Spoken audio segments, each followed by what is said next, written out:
Another interesting game. USC, we get a first chance nationally to see them. They were on Pac-12 Network last week when Lincoln Riley made his debut.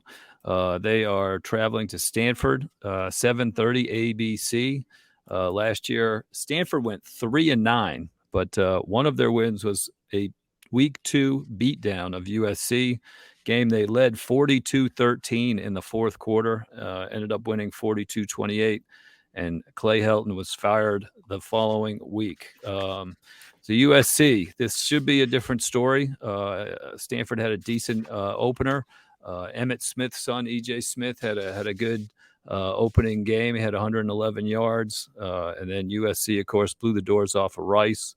What do you expect when we tune in and we get our first chance to see Caleb Williams in a USC uniform? Yeah, this is their first kind of coming out party of sorts with Lincoln Riley. I mean, nobody probably watched them score 66 last weekend, but Caleb Williams, efficient, looks comfortable, obviously.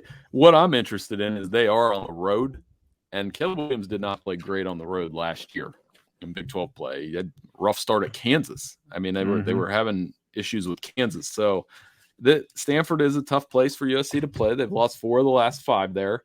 Stanford has a talented team. You mentioned Smith. They're going to run the ball. They're stick to what they do. But, this is another, keep using that term flex. This is USC's chance to flex and say, hey, we saw what the other 2 teams did last week. Here's what we can do.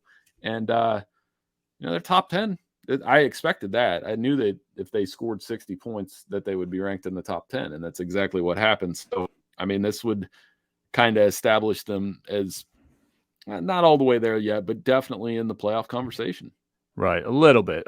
Stanford still doesn't have a lot of respect. You know what I mean? Like it's almost a lose-lose for them. Like that. Well, unless it's a blowout, right. A close win's not going to feel great for USC, even though they had such a disastrous game last year against Stanford.